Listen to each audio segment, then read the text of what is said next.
Greetings, everyone. Welcome on another session here with Hector in Utah today. All the way from Minnesota, I drove to visit Hector. I'm here, and we're joining Michael. And Hector, say hello. Hi guys, I'm so happy to be here in this session with you guys, and uh, hope that everything goes perfectly fine and in tune with the spirit. Yeah, and we're gathered with Michael in Germany right now, and it's evening there, and he has put together a script that was done in German. I think he said that he put the script together 3 years or 3 years ago. So it's Uh, not a new script. It's constantly work for Michael. And Michael, thank you and welcome. yeah, welcome, Brett. Hello, dear listeners. Actually, the first three sessions I did 2.5 years or so ago. That's why I used then the Blaney version instead of the original King James version. But I thought it was not a big deal. I know that for some people it is a big deal, but it was just about the Old Testament, more or less, and I didn't had any time to redo it now for the other versions because I'm really yeah, I have to have more time, but I cannot have more time. It is just also in Germany that every day only covers 24 hours. I'm really sorry, but as I'm not doing it professionally at this moment, I've just been stuck with some things I did in the past, and in the past I used the Blaney version for just explaining about the Lucifer, Satan, devil thing. Yeah, so and this usually I do it in the original 1611 version, although I know that some people also then complain because it is hard to understand sometimes because you have to rethink what the words actually mean. But so you can't please anybody, and so you have to stick with it because yeah, I cannot do more than I'm able to because it is just that everybody of us is a little bit limited of the time. So that was the explanation for why I did use the Blaney version instead of the original 1611, because I used to do that 3 years ago. And then Jörg and me, we changed to the 1611 original version. But as that script was intentionally not used to be used or not thought to be used for conspiracies, but just for the satanic music agenda, as a kind of introduction or background info, I thought it would be very appropriate to use it also for the conspiracies series, because I haven't done that in German so far. Okay, so then let's get to the session 10. Session 10 is, of course, about conspiracy. And of course, we could have gone into other conspiracies, as you might have seen in the intro, for example, the gunpowder plot or anything else. But I thought it would be very appropriate because I'm doing it with the American brothers, so that I go into the American policy and American history of the 20th century, so around the time that some of you might have been born. Or at least some of you know the story or some kind of a story, or maybe another story of the JFK assassination. So this is a conspiracy script, session 10 already. And I was being asked in German how many sessions I would estimate were necessary for that. And I was very naive in the beginning. And I said, oh, maybe 20 to 25. Already we have done in German 21 so far. And I'm not yet into the day of the assassination yet. So it can be expected that it might be more than 30 or 40. Or Jörg told me and approached me and I said that why not 226 as we have done in Satanic Media Agenda? And I had a face palm and I said, no, not again.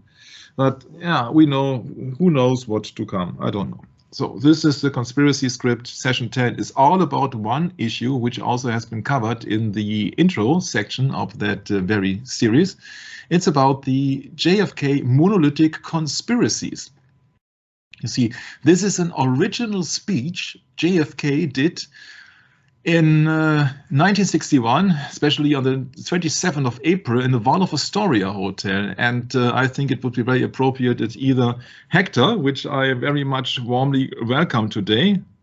Did I welcome Hector? No, I didn't. I have to smash myself in the face. Just wait a second. Ow! No, Hello, Hector. Welcome. I'm really glad that Brett and you made it.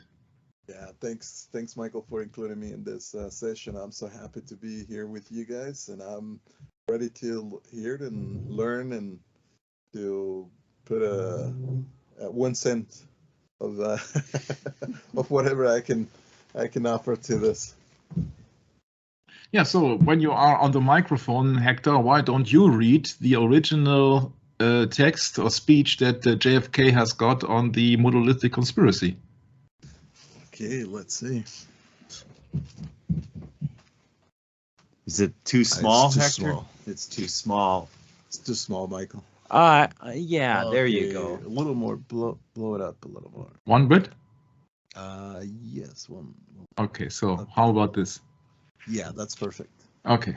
For we are opposed around the world by a monolithic and ruthless conspiracy that relies on covert means for expanding its sphere of influence, on infiltration instead of invasion, on subversion instead of elections, on intimidation instead of free choice, on guerrillas by night instead of armies by day.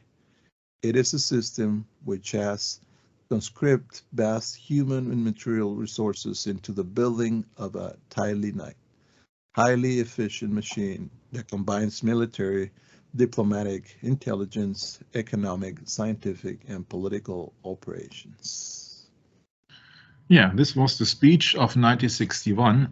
So that was actually a speech short after JFK was inaugurated in January. So that was about 3 months later, at the beginning of his presidency, actually. Yeah, so what's it all about? You see, this is more or less it's a coded language, a coded message here with the monolithic and ruthless conspiracies. And of course, some people are trying to put the blame away from the people who are really been meant in the first place. But I think that has something to do about the church, and that actually is also the reason why I'm doing JFK, because the connection between church and state, or the separation between church and state, which we will soon discover.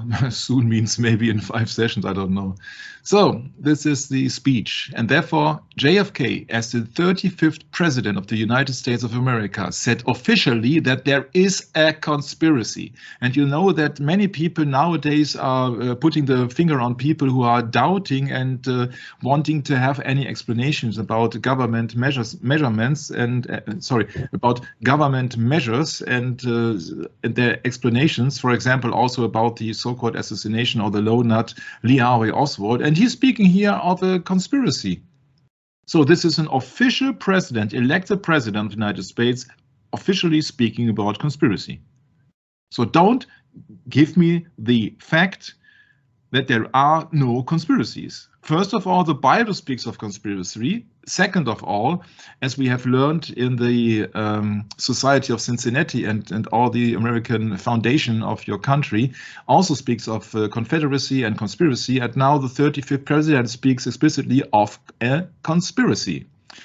So can we then get to the bottom? Can we get to the nitty-gritty in pointing the finger, especially for the things that he meant? Because of course he's not speaking to, oh yeah, I mean the communists, or I mean Fidel Castro, or I mean the oil industry or the military complex. You see that he only says it's a monolithic and ruthless conspiracy. Okay, a conspiracy usually I think is ruthless, but what he's meaning about monolithic? Well, let's find out. Yeah, so this is the German one. Yeah, you all know this. And if you are not aware of it, actually, this was a conspiracy because there was no lone nut.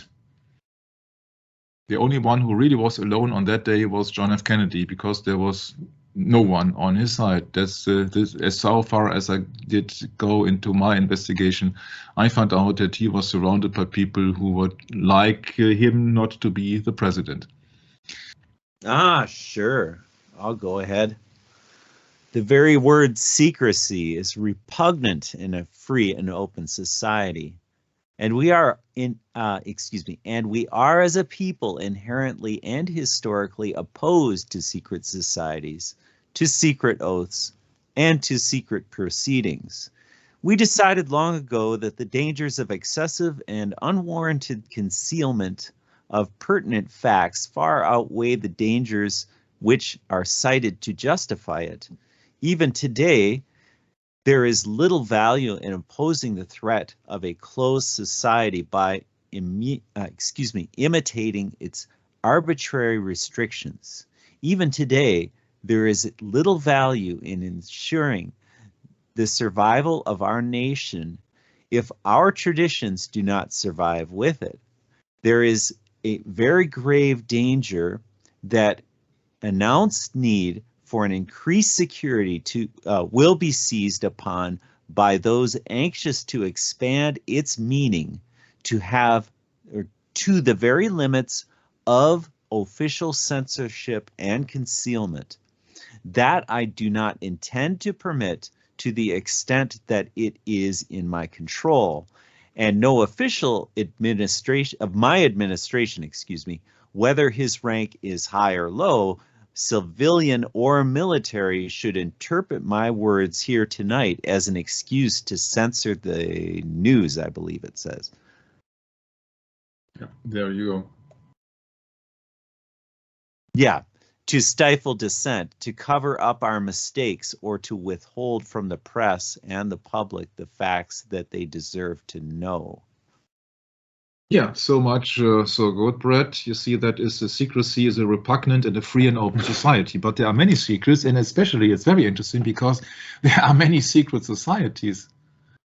And well, that's another issue because, Michael, in the United States, no one acknowledges that on a regular basis, do they? In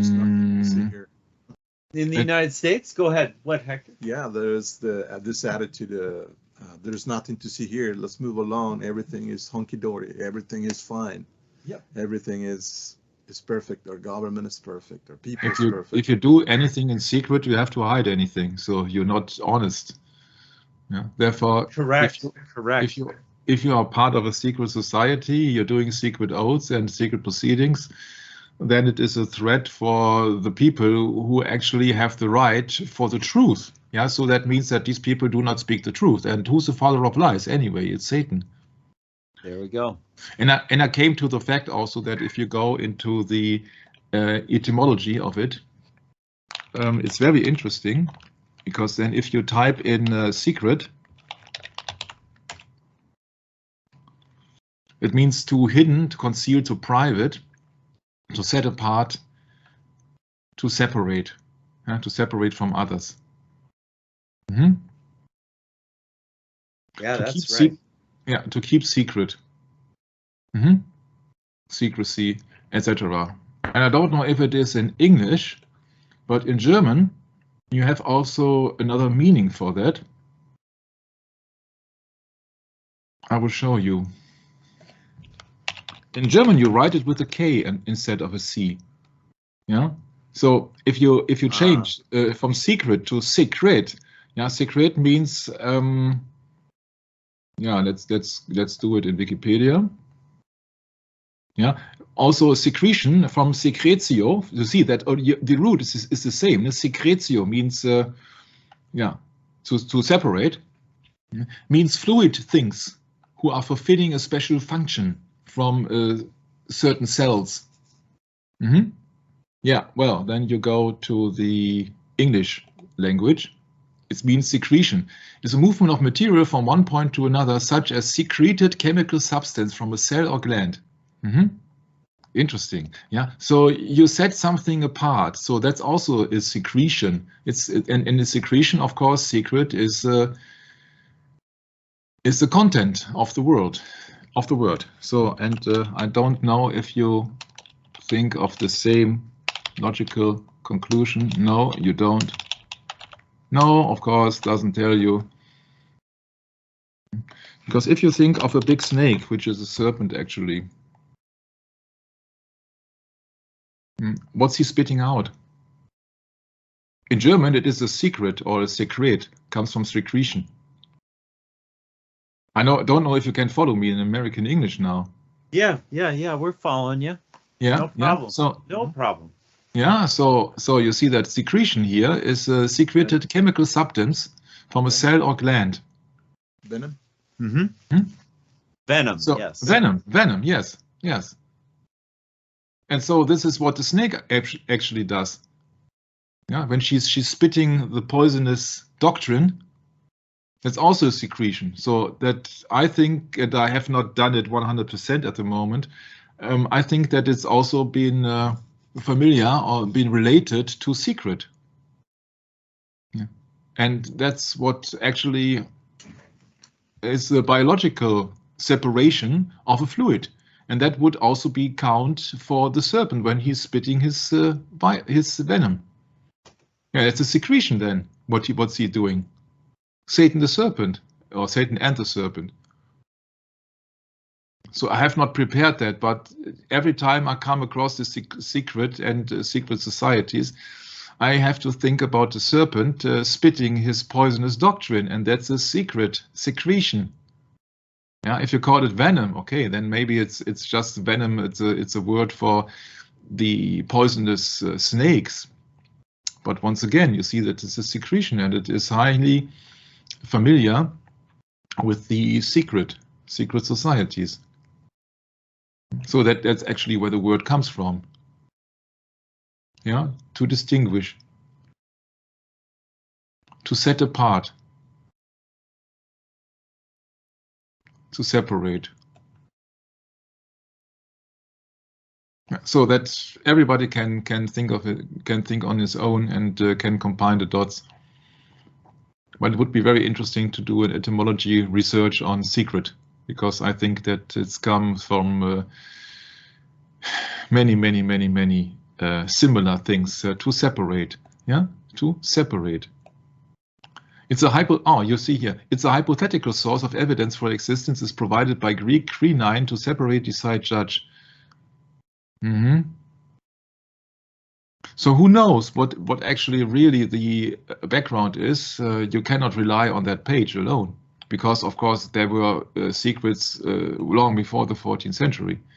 Yeah? But Latin secretus means to set apart. So if the snake or serpent is spitting, he sets apart his fluid or his venom.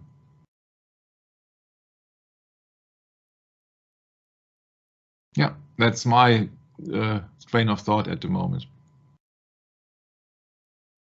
Yeah, that's right, Michael. That's very interesting take on what is done in secret societies. That it's actually, it has a physical effect in the world, and it's unseen. It's not something that is talked about in public or revealed in the meetings in any kind of what should I say, like political events. They don't talk about that ever. Have you ever seen that in a political event? No, but they always call it a private meeting. Ah, there we go. Yeah, that's right. That's it. That's a private meeting. Easy way to avoid any what can we say? Information that is not allowed to go out to the public. Yep, that's it. Nailed it. Yeah. So John F. Kennedy says that there must be more or less an open society without secret societies, which was very interesting because the family Kennedy is a member of a secret society. So yeah, that's a little bit of double talk here. But yeah, you have to take it as it is at the moment.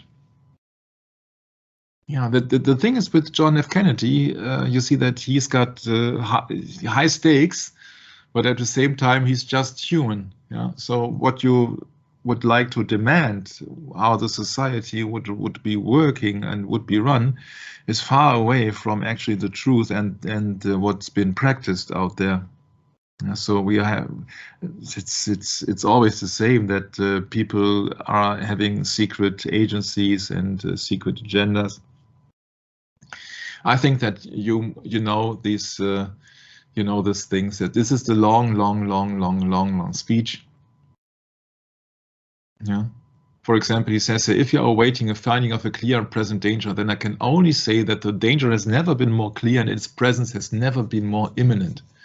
And then he says here what Hector already has been written in front of us. For we are opposed around the world by monolithic and ruthless conspiracies. Uncovered means, so it is hidden. So what can he mean? Well, I got some historian here, named Feldhey. He says, speaking of the Jesuits, or how did I come to the Jesuits? Because I was doing that session with Jörg from Belgium, and he says, of course, monolithic conspiracies can only relate to the head of the Jesuits, so the general of the Jesuits, because everybody is bound to an oath to obey the general Jesuit, the Jesuit general. So can it be that it has something to do with the church? Because the church, for example, the Roman church has to obey the Pope, and for example, the Society of Jesus has to obey the Jesuit general. So they have to obey just one person, one authority in the end.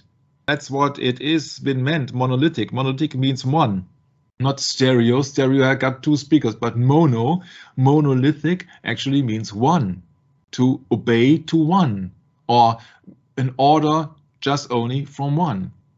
And so this historian called Feldhey noted that Jesuits took advantage of this to study Copernicus' work. You know, when Copernicus has released his work just weeks before he died, but the Dominicans still shunned it. Feldhey maintained that this difference in approach exposed the Jesuits to suspicion of heresy by the Dominicans. While Feldhey showed the flexibility of the Jesuitical or Jesuit approach to science that often allowed them to immerse themselves in its study and encourage their contributions, critics have pointed out that Feldhey assumed a monolithic society of Jesus that did not exist. I'm not interested in an opinion of somebody, but I was interested in the relation of that use of a historian of a monolithic society.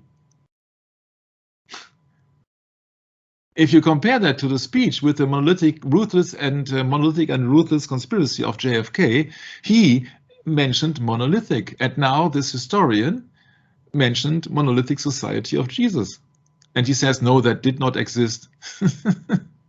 Okay, but it's very strange that they're using the same word, monolithic. You see that I think that monolithic is not a usual everyday word that you are using. Yeah, so this is Rivka Feldhey, American Historical Review from 1998. Galileo and the Church, Political Inquisition or Critical Dialogue. This is coming from that historian Rivka Feldhey. I know that you've never heard of it, and me too, but it's just that they are using that strange phrase here, monolithic society of Jesus, that it did not exist. Interesting. So monolithic society of Jesus can be related to the monolithic and ruthless conspiracy, but that would only be a meaning, that would not be necessarily the truth, because there is no proof. This is just maybe people will think this is just by coincidence. So to avoid any secret, what did JFK recommend in his speech? So now I would like to ask my American brothers to cooperate with me once more by reading that small article here. Oh, yeah, sure. Should I? Okay. From the top here. But I do ask every publisher, every editor, and every newsman in the nation to re-examine his own standards and to recognize the nature of our country's peril. In time of war, the government and the press have customarily joined in an effort based largely on self-discipline to prevent unauthorized disclosures to the enemy. In time of, quote, clear and present danger, unquote, the courts have held that even the privilege rights of the First Amendment must yield to the public's need for national security. Today, no war has been declared, and however fierce the struggle may be, it may never be declared in the traditional sense. Our way of life is under attack. Those who make themselves our enemy are advancing around the globe.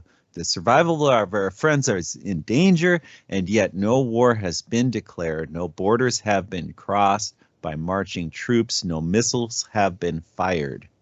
if the press is awaiting declaration of war before it imposes the self-discipline of combat conditions, then I can only say that no war ever posed a greater threat to our security.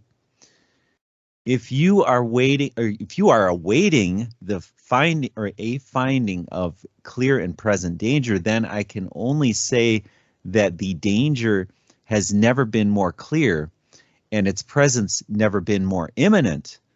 It requires a change in outlook, a change in tactics, a change in missions by the government, by the people, by every businessman, excuse me, or by labor leader, and by every newspaper.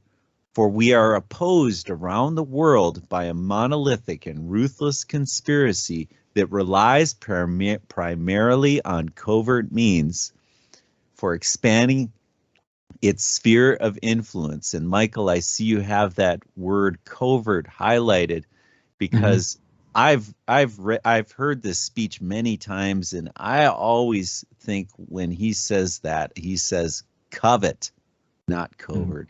But that's just my interpretation. Yeah, me too. Yeah, that's my private interpretation. I think the point is here in the speech are also that people are usually not aware that the media has been controlled. Yeah, so that he demands an open society where free speech is not only allowed, but also free press.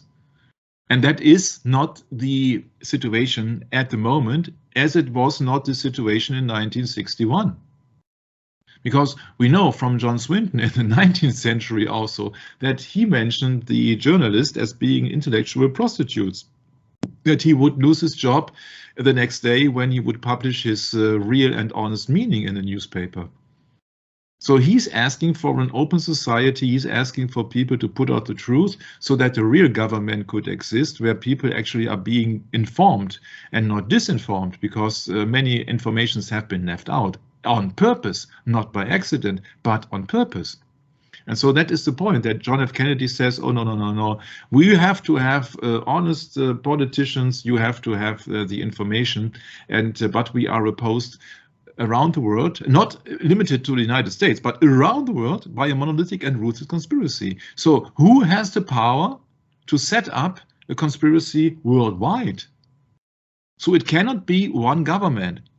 It cannot be the Republic of China, People's Republic of China, what kind of a joke in itself is. It cannot be the United States. It cannot be the Soviets or so. People think usually that he means the communism. Yeah, but why is communism monolithic? So monolithic means a single large block of stone. No, I always think about the Kaaba, the black stone. Isn't that interesting? Every time. Yes. Yeah, and these stones are usually has a symbolic meaning to Saturn, which means Satan, of course. You know, because monolithic, mono means single. Yeah. Monos. You know, there's also something else, Michael. I just want to quick mention is that monolithic kind of invokes a kind of overwhelming quality to it, to me. But I don't know about anyone else. Yeah, from the pure root of the word, it means a single stone, because mono means a single, and lithos means stone, so a single stone. That would be the one-to-one translation of it from 1934. Kind of like the obelisk sitting in St. Peter's, yeah. Yeah, sure, sure. Yeah, you're spot on. But you see that a single stone is also the Kaaba in Mecca. Where the people have to encircle counterclockwise, against. Who is the opponent, the adversary, against? Yeah, that's the monolith. Because Abraham Lincoln, for example, we know that he was being shot from somebody who was very near to the Roman Catholic Church, and we also know that the Jesuits are very near to the Roman Catholic Church because they both fight Protestantism. Oh, that's a hard word. For example, Abraham Lincoln here says, this American Civil War would have never been possible without the sinister influence of the Jesuits. We owe it to Popery that we now see our land reddened with blood of no noble son.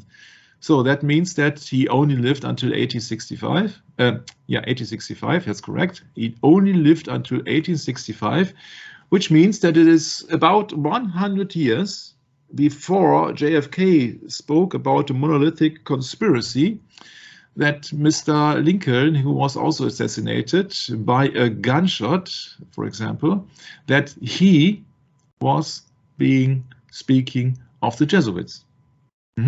So when we think about the similarities in their approach and in their politics, then it's just very interesting that you really can see that these people have something in common, because both of them, I think, from an outsider of the United States, I think they would like to do more for the American people instead of the American industry or the church or whomsoever.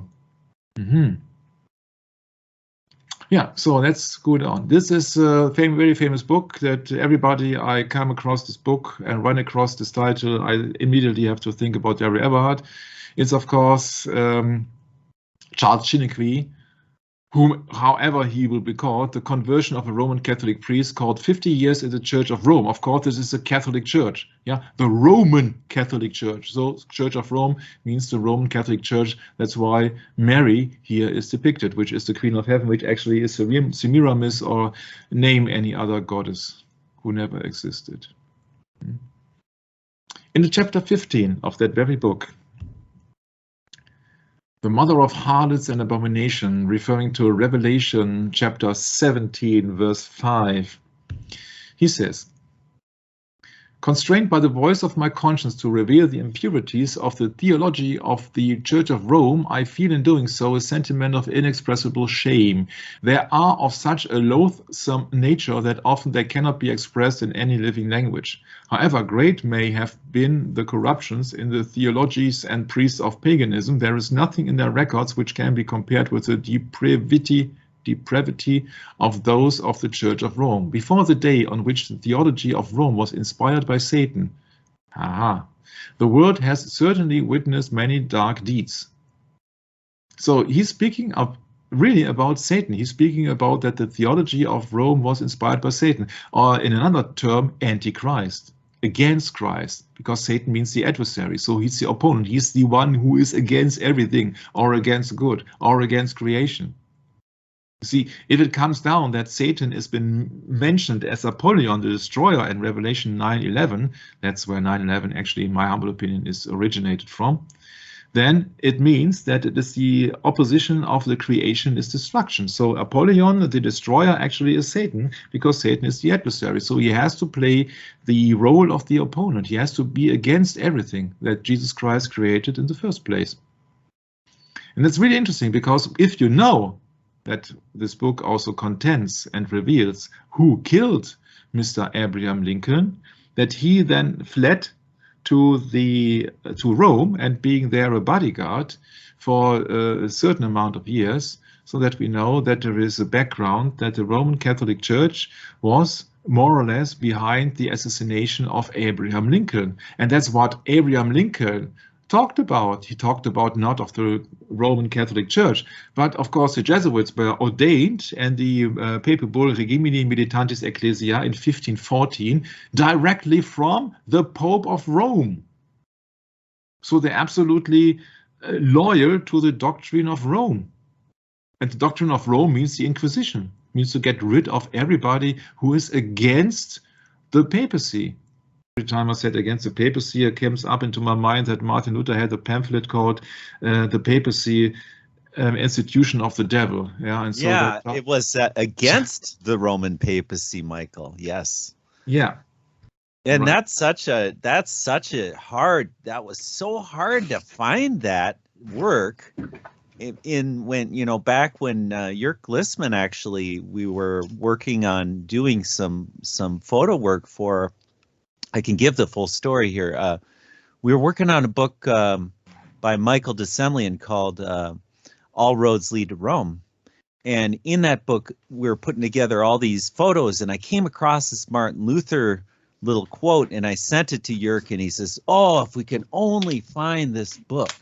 And it was Against the Papacy and Institution of the Devil. And I says, well, I'm going to try. So I looked and looked and looked and looked. And, you know, you can't find this stuff when you first look for it. You have to keep going and going and going until you find it. So that's how it is, Michael. You know, when you research something, you just cannot stop. You have to be persistent and insistent on, I'm going to find it and I'm not going to stop till it's done. Yeah, that's the thing actually, because that when we go into politics, yeah, you see, we are going into the succession of First Samuel, when the people didn't want to be ruled under the law of God anymore, but they want to be ruled like the pagans. Give us a king. You see, that is 1 Samuel 8, verse 5. Would you care to read it, Brett? Sure. And said unto him, Behold, thou art old, and thy sons walk not in thy ways. Now make us a king to judge us like all the nations. Yeah, or like the pagan nations, or like the United Nations on that regard. And I think that the usual succession of that is Revelation 17:18. Because you see that if there is no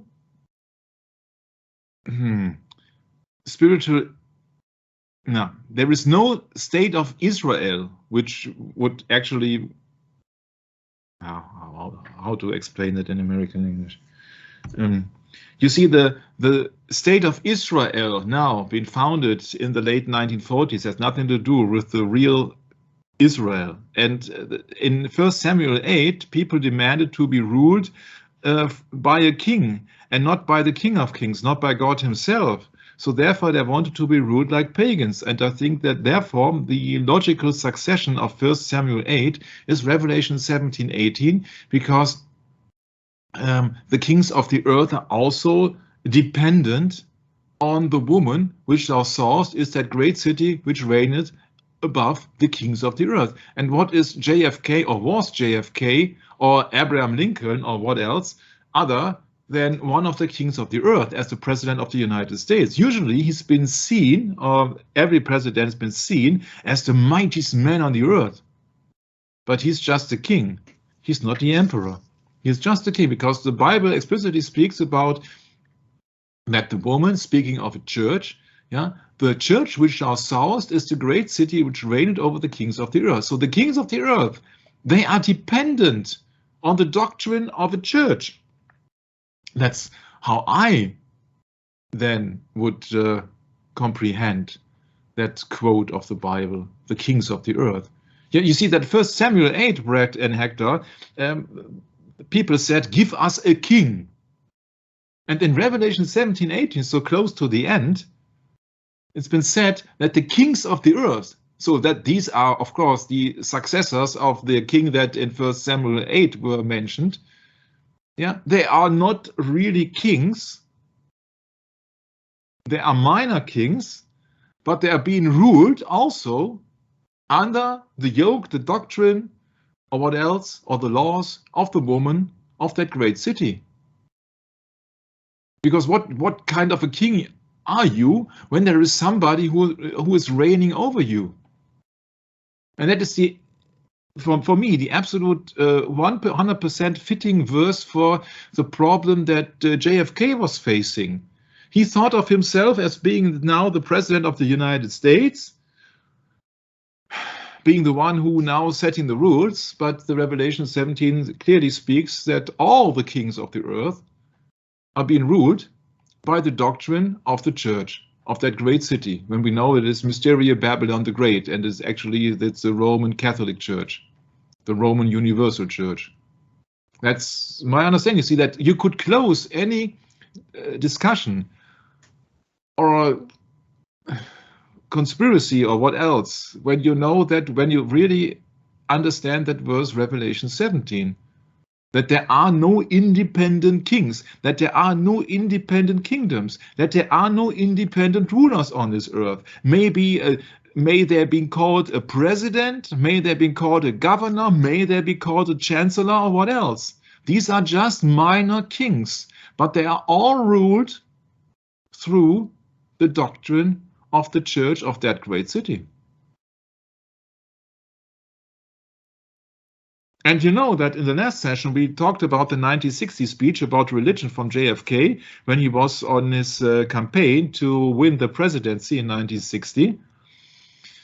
And he says, I'm not the Catholic candidate for president. I am the Democratic Party candidate for president, which happens also to be a Catholic. But you see, that is not possible, because the Bible clearly says that above the kings of the earth there is a doctrine of a church. So nobody can rule on its own, because the head ruler is the woman, the great city, because she reigns over the kings of the earth. Do I understand something incorrect, or what would you say, Hector and Brett?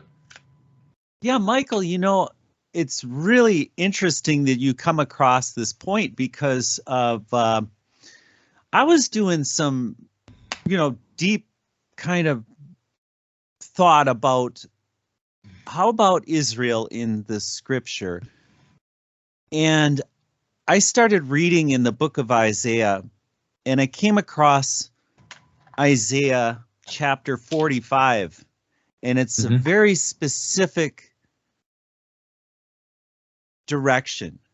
And I think this really touches upon where we're at right now in your script.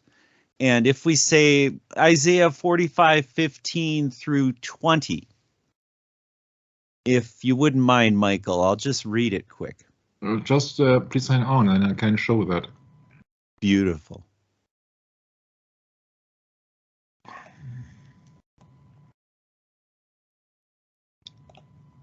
What verse was it? 15? Yep.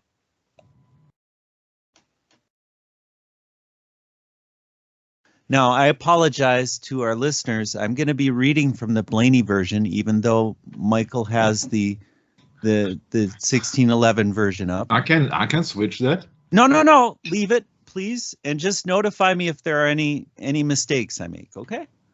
And I'm going to read from the Blaney because it's easy for me. And I make lots of mistakes, and I don't want to make any mistakes. So here we go. I just want everyone to know that on my channel. I don't want to be holding any secrets here, but I do read the Blaney version, and I feel no shame about it. So here we go. Verily, thou art a God that hidest thyself, O God of Israel, the Savior. They shall all be ashamed. They shall be ashamed and also confounded, all of them.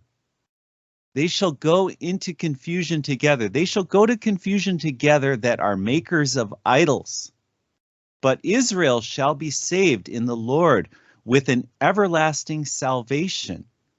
Ye shall not be ashamed nor confounded, world without end. For thus saith the Lord that created the heavens, God himself that formed the earth and made it. He established it. He created it not in vain. He formed it to be inhabited. I am the Lord, and there is none else. I have not spoken in secret in a dark place of the earth. I said not unto the seed of Jacob, seek ye me in vain. I, the Lord, speak righteousness. I declare things that are right. Assemble yourselves and come. Draw near together, ye that are escaped of the nations. They have no knowledge that set up the wood of their graven image and pray to a God that cannot save. And it continues. I mean, we could keep going on this. But I think that lines up pretty good. Yeah, it's very interesting here. I have not spoken in secret. That's right. Yeah. That's right. So, you see that Jesus Christ did not create the secret society, or did he? Quite the contrary. Yeah, on the contrary, yeah, absolutely. And so that is my valid point. You see that it's also interesting that everybody who would not understand that the woman means a church would say that, oh yeah, that is gender. Yeah, because a woman is more powerful than a male king. I don't know what the Catholic Church or what whoever will come up with any fancy explanation about that verse. But you see, that is the book of Revelation that has a different meaning. The woman has a different meaning in prophecy than usually been depicted in the Bible, and that's what many people are not taking into consideration when some people are accusing me of using stars, and so that means so and so. It is everything has to be taken into consideration into the content. You have to see the content. Yeah, you see that, for example, the key of prophecy when it comes down to numbers of years also doesn't mean something else. And you see the woman here is not meant that the same woman that it has been meant in the Garden of Eden, because it is a book of prophecy. Michael, I think you mean context. Oh, sorry. Yeah, context. Yeah, it's about the same, but yeah. No. If somebody would have a discussion with me in German, it would be much more easier. But sometimes I'm just mixing up the words. So pardon me. But what I want to say is that if you now would compare the Book of Revelation with the Genesis, with the Genesis, the woman saw from the fruit and saw it was pleasant to the eyes. So that does not mean that the church was been meant, but just Eve as a woman. Yeah, so you have to see it in a context. Did I say context? Was it correct now? You absolutely did. Yes. Okay, so that's my point, and that's what all many discussions and many things mixing up is because sometimes I forget to explain things, because for me it's been used for. For me, it's easy. For me, I have used that term and that explanation for years and years and years, and I'm not 30 anymore. Yeah, so some things for me are absolutely totally understandable. Redundant, and many other people are thinking about what's that weird guy talking about anyway. Yeah, but for me, you see that if you use certain terms and you know that certain things have certain explanations in which context, then you absolutely know that this is a church. So the church is over the material rulers of the earth, or the worldly rulers of the earth. Yeah, please compare that. Please compare that to the flag of the Vatican. It's so easy with the golden key, Vatican flag. Yeah. So the golden key is on top of the silver key. On February 11th, and here we got what, February 12th?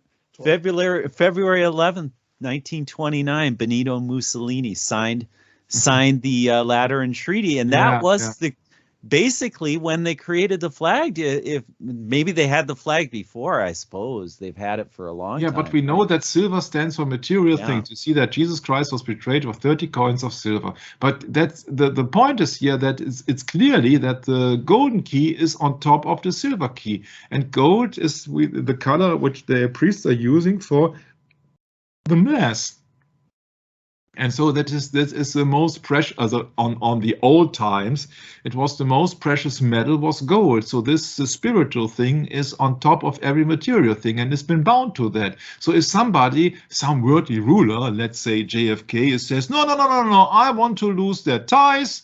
Yeah, I have nothing to do. I'm not the Roman Catholic candidate for presidency. I'm the Democratic Party for the presidency. Yeah, then you see that you want to lose that cord, you want to lose that connection, so to loosen the connection, and you want to do things on your own. But that's the problem. You see that there is somebody who is absolutely against you, which is the ruler who's got the threefold crown on top.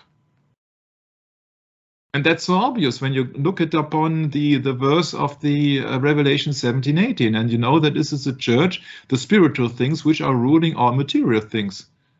Satan himself says it in Matthew 4 and in Luke 4, that he wants to be worshipped, and then every power, glory on this earth will be granted to those who are worshipping him. So it's a spiritual thing. You worship him spiritually. You do not take a material amount of 20 ounces of gold to Satan and say, hey, Satan, where are you? Can't see you because you're a spirit. Here is your loan of gold. Here are your precious item. Here are $1 million. You see that it is a spiritual thing. The spirit does not need anything materially. So that means also that the spirit is above the material things, because the woman is a spiritual thing in the book of Revelation, not in the book of Genesis. And it's the same with many other words, that some people are trying to tell that, oh, no, I got a different opinion. Yeah, you're absolutely free to have any opinion, but that is my opinion, and I'm sorry, but you have to live with it. Otherwise, please do make sessions on your own, and you have your own explanation about things. But it's my understanding that woman is a great city, and so it is not meant that this is a perfect woman or Eve or what else. So the woman, which are source, is that great city. So it has been explicitly explained in the book of Revelation that this is not the material woman. It is about a spiritual thing, and the Bible is a spiritual thing. So you have to absolutely recognize and take care that the Bible means several things under the same name. So let's go back. Or let's go again. Yeah, so it's about secrecy, and of course, as Brett has just been read, the Isaiah chapter 45, where Lord says, "I have not spoken in secret in a dark place of the earth." Yeah, so secrets are being spoken in a dark place of the earth, supposedly. So that's the absolutely opponent, what Satan says, okay, how we are meeting, we are teaming up after midnight. Yeah, why? Huh? It's been explicitly stated here in the book of Isaiah, in a dark place of the earth. Yeah, people supposedly speak in secrets.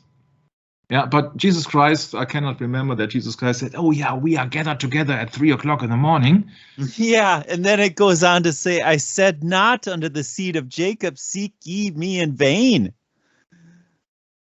Yeah, we're not supposed to be with the vanity with Christ. Christ is all about throwing off the yoke of that anymore. You don't serve your own vanity. Yeah. And the devil is just the opposite. Oh, it's all about me. Ooh, I'm so good and I'm so cool. Yeah. Yeah. And so you see that conspiracy means this is a constructed word of con and spirit. Yeah, so I will separate it. Separation. Yeah, conspiracy means con-spirit. So two are in the same spirit. So you need at least two people for a conspiracy. That's the first condition. If not more, the more the merrier. At least. Yeah, or the least. Yeah, but the thing is, though, you have to be in the same spirit. So a conspiracy is a spiritual thing.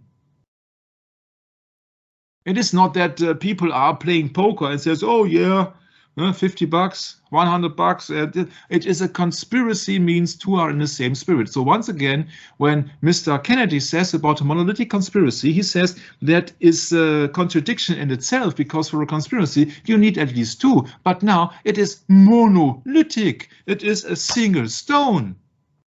So this is a contradiction. That reminds me of another single stone. The one in the Bible.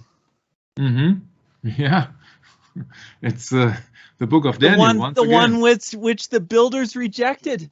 They rejected that single stone. If you start with the book, if you start with the stone, then you only have to ask Jörg and Tom. Because that's their prominent issue. That is, of course, the middleman statue of King Nebuchadnezzar.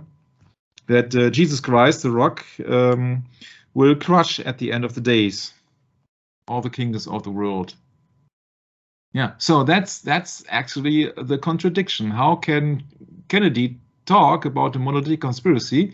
And because it is a contradiction, and I think that thank you for that, Michael. That is totally in context to what we're talking about. So.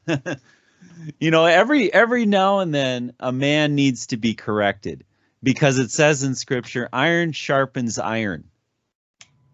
So sometimes when someone makes a mistake, it's a blessing in disguise because they can be corrected. At least, God willing, we hope they can. Yeah, just to make it perfectly clear that monolithic and conspiracy is a contradiction.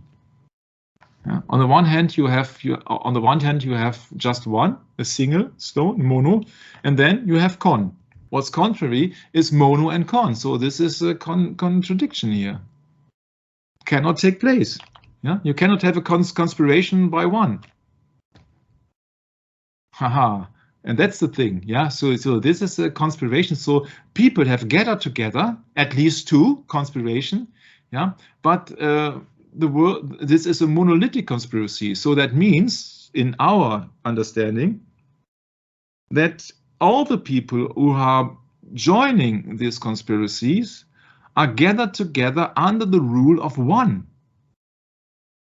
And if you then know that a conspiracy, of course, comes from spirit, then it's a spiritual thing, because, of course, before you act, you have to think about something. So the spirit is driving your body.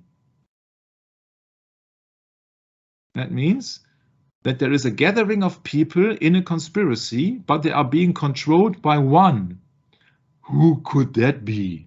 And if you then think about, for example, the assassination of President Lincoln, yeah, so we know that one of the suspects, he fled to the Vatican, and the Roman Catholic Church, as being present, let's say, around the world, right? Mm-hmm.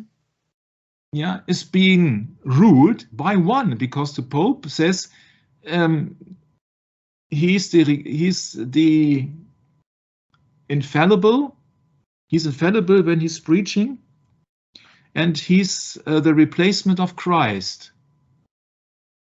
So that also would fit not only the Jesuits, but also the Roman Catholic Church would fit the idea of a monolithic conspiracy. Because people are in the same spirit. They all go to Mass, so they are in the same spirit. Speaking of the golden cup in the golden key of the Vatican flag, yes. Or the golden calf. Yes. Yeah. Mm-hmm. Yep. That's absolutely right. Yeah. What do you think, that the Roman Catholic Church is more about the tradition of Moses or more in the tradition of Aaron? Yeah. Oh, that's a rhetoric question, huh? Mm-hmm. Of course. Yeah, and people really think that this speech is about what I want to try to point out. Don't know when it was. Long time ago, very long time ago. Wow. Yeah, you see, he's mentioning here around the world. Yeah, and of course, doctrine goes around the world. It is not bound to borders or races or gender or age. Around the world, you see, the Roman Catholic Church, for example, has members all around the world. And they are in the same spirit, but ruled by a monolithic leader. And that would be, in that case, in that regard of the Roman Catholic Church, the Pope, or in the regard of the Society of Jesus, would be the general of the Society of Jesus. Because, for example, the website mythdetector.ge says Masons are communists. What threat did John Kennedy speak about in 1961? And these people really think that it is about the Cold War. But the problem is that, yes, Mr. Kennedy has spoken about the Soviets or the communism, but that has nothing to do with the monolithic conspiracy around the world. Interesting enough, when you talk about the monolithic conspiracy, is a comment of the former CIA official, Agent E. Howard Hunt. He admits the Jesuits form the greatest intelligence service in the world and always have.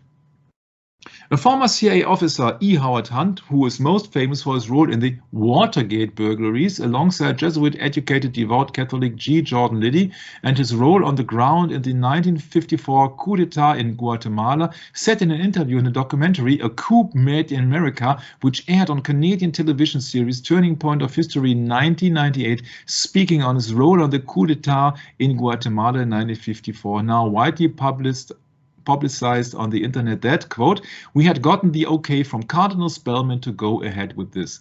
And I wouldn't presume to trace the lines of authority within the Catholic Church, how they get their information they deal with. We've always said in an admiring way that the Jesuits formed the greatest intelligence service in the world and always have. So not on 1954 or only, but also later and before, always have." Once again, his quote is, "the greatest intelligence service in the world and always have." Around the world. The greatest intelligence service, you know that the greatest intelligence service means greater than the CIA? Yeah, there is a link to a documentary and I will insert that video right here. The Cardinal uses his authority to enlist the full cooperation of the head of the Guatemalan Church, Archbishop Arellano. Cardinal Spellman convinced his counterpart in Guatemala to issue a pastoral letter several months before the coup, in which the Cardinal basically spelled out his message to the flock that they should rise up against the communists in Guatemala and overthrow them. And then the CIA took that pastoral letter and airlifted it around Guatemala. I didn't author the letter myself, but I think the propaganda shop turned it out. We had gotten the okay from Cardinal Spellman to go ahead with this, and I wouldn't presume to trace the lines of authority within the Catholic Church, how they get their information, but they do. And we've always said, you know, in an admiring way, that the Jesuits form the greatest intelligence service in the world, always have. E. Howard Hunt comes along with his subtitles and says that the Jesuits formed the greatest intelligence service in the world. Right, right. Yeah, so what does that mean? Yeah, that does mean that all the intelligence services around the world, be it the German, the Soviet, the Russian, the Chinese, the American, the Mexican, or what else, are nothing compared to the Jesuits, because he says, okay, I'm an agent of the CIA, and I assure you that there is no greater intelligence service than the Jesuits. That's right, Michael. And you know that's really a very troubling and very unpleasant thing for someone who has no faith to hear. Mm-hmm. That there really is a conspiracy, and it really does have to do with religion. Yeah. It's a religious problem,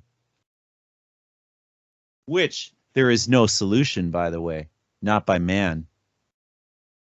So we're really headed for all hell. All hell. Yeah, and then you see that I have copied here, for example, also to other things. One of them is, you can also look it up, it's the Miranda Prozos, that the Catholic Church says, from by divine providence, Pope Pius XII, so Eugenio Pacelli, has published that.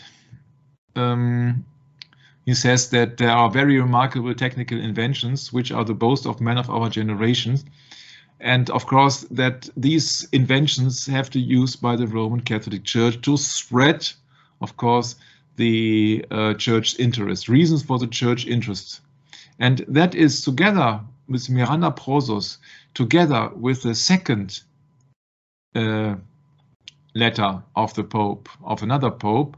The second letter is, you can look it up everywhere, Inter Mirifica, yes.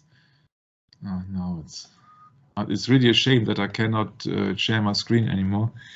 It's Inter Mirifica. And you know what the really interesting thing is, then later when we go into the assassination of Kennedy, it's really interesting because that Inter Mirifica says in chapter 1, the Catholic Church, since it was founded by Christ our Lord, which is a blatant lie. Oh, yeah.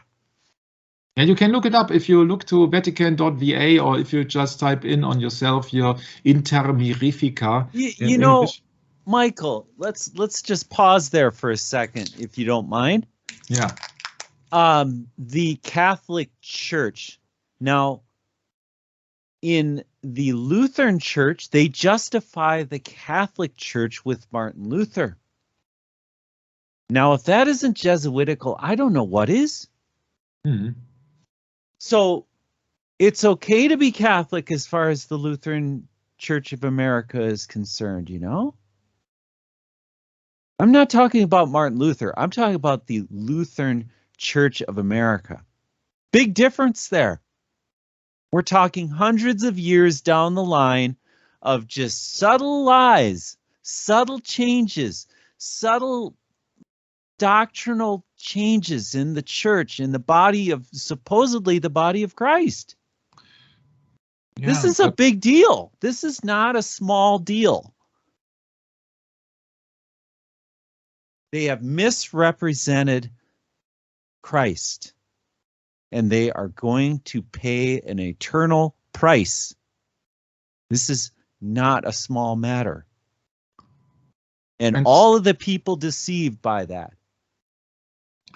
What I would like to point the finger to is that when the Pope puts out a doctrine, puts out an encyclical, puts out a papal bull, then it is law for all which are in the same spirit.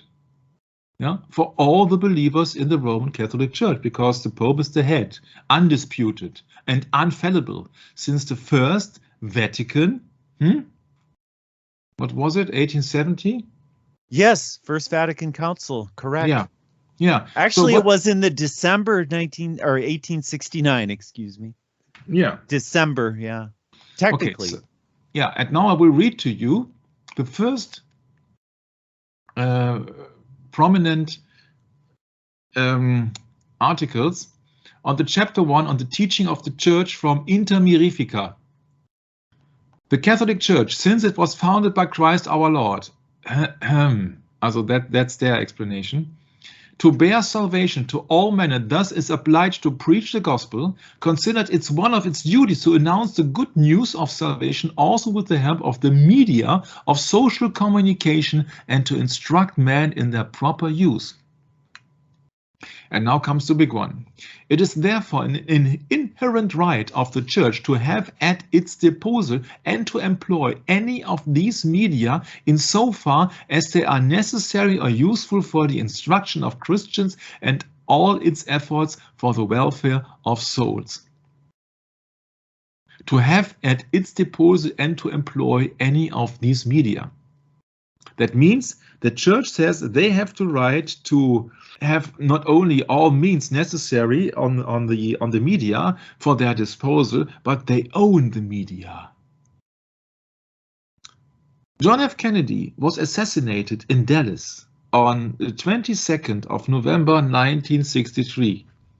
You might think for yourself, oh yeah, that's common knowledge, so what's it all about? That's no big deal. Yes, but the publication date of that Inter Mirifica, when the church says, oh no, media is all ours, is from the 4th of December 1963.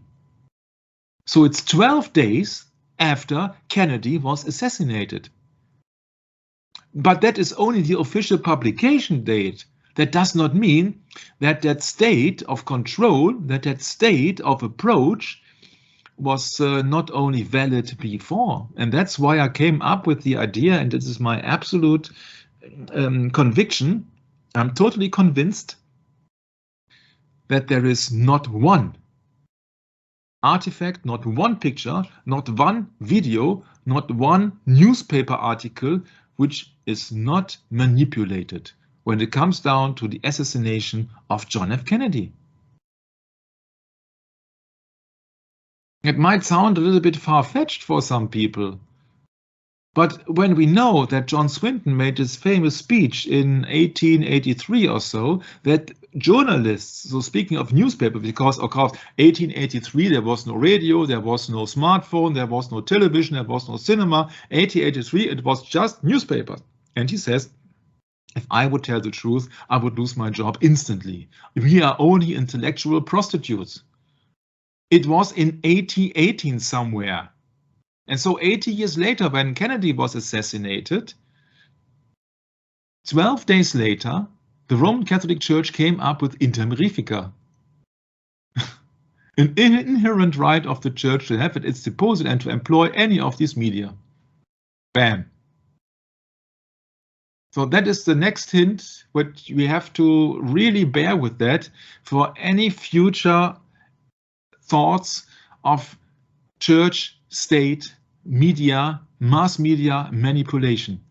Because I am convinced that there is not one movie and one artifact and one picture which has not modified. Because if you think it the other way, it means that if the media is controlled, you only get controlled information, which means that if it is needful that some things will be blurred or missed out or erased from a movie, from a picture, from a newspaper, from a what else, then it will be done that way. So you only get filtered information. You don't get the real truth. You only get the things that they want you to see.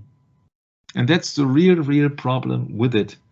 When you compare that about 40 years later at the certain operation at the Pentagon, where an alleged passenger airplane was hitting the Pentagon, you only see blurred pictures. You don't see any sharp pictures, and the state or the officials, they collected all the other movie material before it could be published. At this day, 20 years later, or 21 years later, almost to that day, to the September attacks, I did not run across one single movie about the impact of a passenger flight airplane in the Pentagon. Where are they? I know there are some things from a gas station. I have heard there were some things from a hotel, but the FBI collected everything. But not one has been published yet. Only just one public thing has been published where you most likely see a missile instead of a passenger flight or passenger airplane. And so don't think for 1 minute that the assassination of Kennedy will show you any real pictures or anything which has not been altered or modified heavily. Not heavenly, also, but heavily. Because of Inter Mirifica. 12 days after the assassination, the Roman Catholic Church says, so it's our birthright to have access and to own all the media. And all the media in 2022 means also your smartphone and also your laptop, your Twitter, and all the other services. You see that the internet has been founded by the military. It was not a joke from some students. No, it was intentionally been set up by the Department of Defense. So you can control the information, and you don't need an inquisition nowadays because it is still running. Everybody can trace by your IP what content you are looking for. Oh, this guy is just looking for blokes. Then they know that the user is a homosexual without having to have an inquisition running on him, because they can control your screen, they can control your data, they can control every information. They know what kind of newspapers you are buying, they know about your credit card, what you are consuming, they know about every content on the web. And let me tell you that the sad news, so to speak, is that they absolutely know that now you are looking to a heretic program on their view. That's it. And that's for today, the monolithic conspiracy. People in the same mindset, in the same spirit, looking to one spiritual leader. That's according to the book of Revelation and according to my research. And then if you compare that all to Inter Mirifica, you are in the Roman state of the Inquisition without having anything in person sitting in front of you asking any questions, because they know the answers in advance, because they are tracking you everywhere you go, what you are saying, what you are buying, what you are doing, what you prefer. They know everything. They don't need any profiler anymore. You don't have to believe there are so big, important and well-paid profilers nowadays. They only have to run a computer program. If you don't believe it, just ask this strange guy who came up with all the surveillance programs some years ago on the internet from the NSA. Ask him. Yeah? You see that all the things are being totally controllable. All your smartphones. You cannot exchange the battery on your smartphone nowadays. What could that have been for a strange reason? For a strange reason, yeah, because they can control your smartphone 24/7. They can control your electricity. Everybody from the state or the so-called secret services, they know exactly what you are thinking, what you are doing. And so they know if you are a good citizen or if you could be a problem in the future.